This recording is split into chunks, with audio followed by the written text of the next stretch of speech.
Hi, welcome to Essence of Faith, and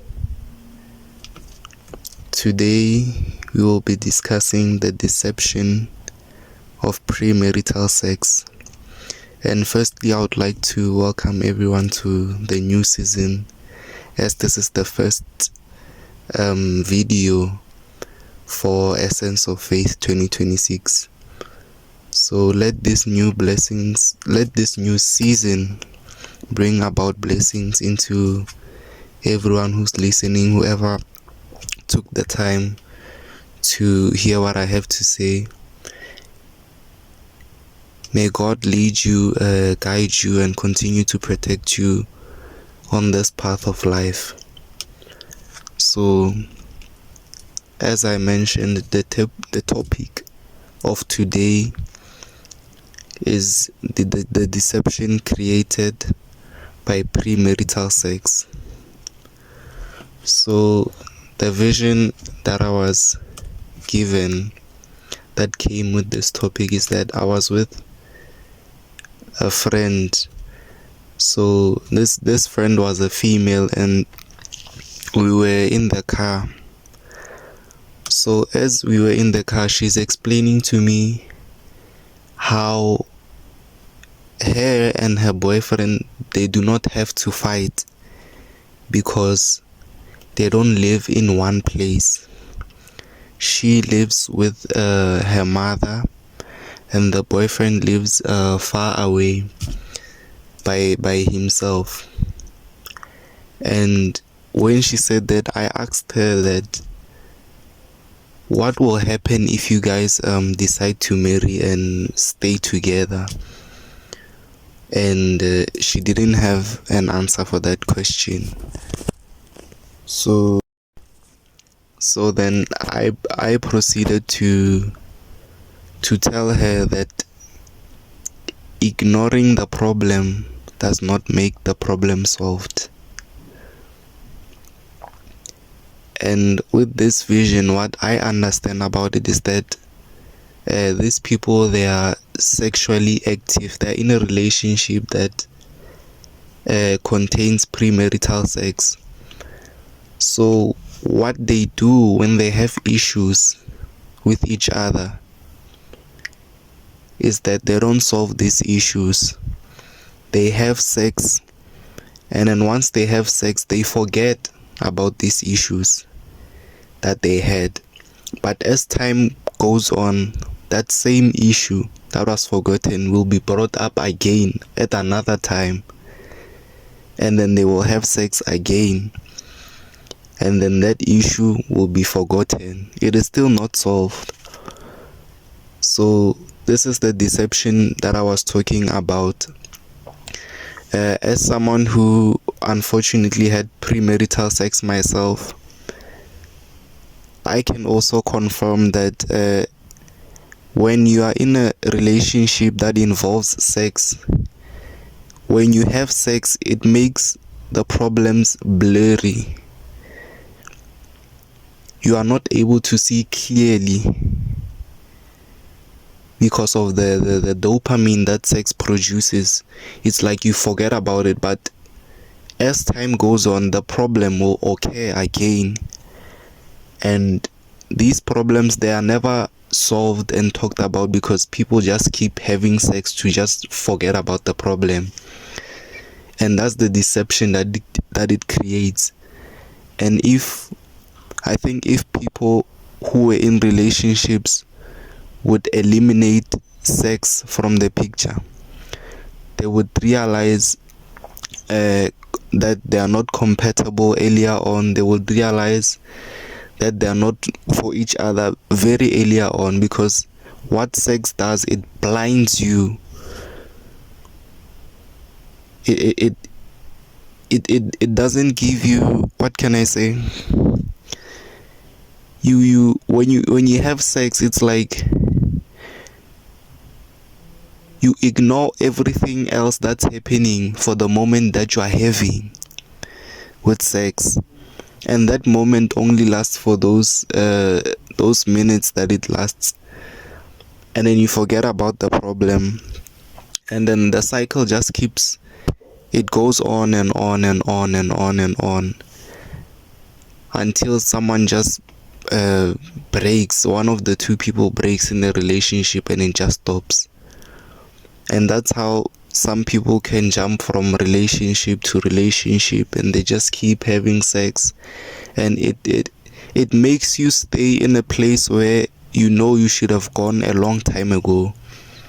You will find yourself in a relationship that you know that you should have been gone a long time ago. You will find yourself staying in there because of the deception that sex has created. You won't be able to leave because that sex will be binding you to that person. So it is better not to have sex in these relationships.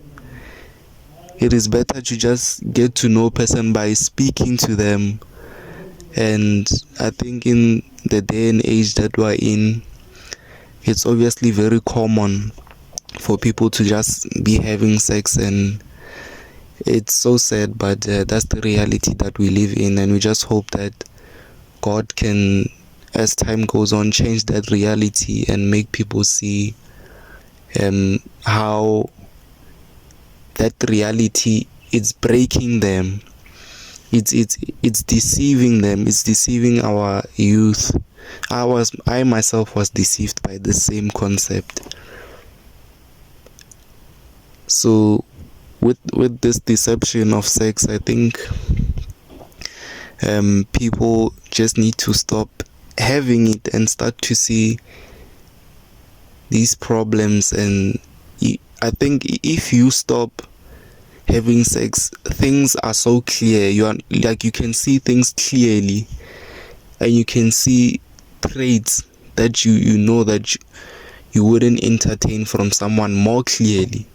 But when you're having it, it just blinds you. You just don't see anything. You only see when you come out, when you're finally like fed up at the end point. And that all could have been avoided if no sex was involved. And yeah, that's it for that one. And another dream that was very sinister that I had, it's about the occult of sex. So in this dream, there was this celebrity, and sorry for the pause. As I was saying, in this dream there was this celebrity. This celebrity is Jada Pinkett, if you guys know Jada Pinkett. So, and it's like she's a part of a cult of these women who are just they look like seductive. And this is the deal that they have in this occult, is that once you have sex with them, you have to cut off your private part. And that's the deal that they make. Once you choose to have sex with the people that are part of this cult, you have to cut your private part off. And I don't know whether you give it to them or you throw it away. So in this dream, I was trying to convince this person that doing this that's not a good deal. Doesn't sound like that's a good deal. But this person was so convinced that this is a good deal. I think maybe it's because of that lust that they had for that particular person, which is Jada in this dream. So they saw it, that this person saw it fit that it's fine as long as as long as he fulfills his lust with this person, then his manhood can be cut off, it's a very, very crazy reality. And it looks sort of like a sex cult kind of situation. So yeah, and I think with this dream, I think these things actually happen, but we actually wouldn't see or we wouldn't know. These are just secrets of heaven that I'm blessed that God is showing me.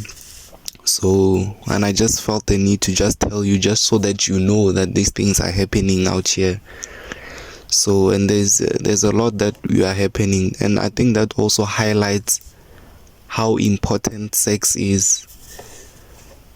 And sex is not bad. It's just that the way in which people are doing it is the bad. It's what makes it bad. The context. Sex is good in God's eyes, but it's good when you do it in the way that He wants you to do it, not in the way that you think you should do it. So yeah, sex it's not a bad thing, but the context in which people are having sex and the way they are using it against other people or to hold people hostage, that's the bad thing. And that also goes back to the point of deception that is created by premarital sex, binding you to a reality that you want to get rid of. So yeah,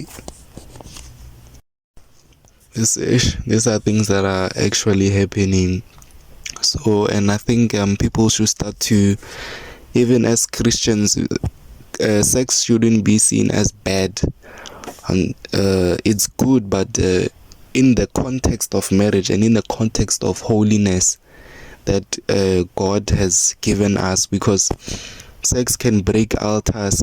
Sex can do it. It can bring you close to each other, and that's the reason why the context is important. Because if you are having sex with someone who is your wife and you are making sure that you guys have the closest connection, that obviously limits the chances of you guys having a divorce and doing all these things. And also, people who have a lot of sex outside of marriage, it's gonna kill their husband or their wives, because these people are gonna suffer with a lot of comparison because of all the experiences that they had. But God is a redeemer, so if that's the reality for you now, meet God where you are right now and give it to Him. Surrender it now where you are, so that He can restore you. But that's it for today. Thank you for listening in. If you made it this far, thank you so much. I'm blessed to be able to give you this wisdom that God shares with me so that I can share with you. Thank you.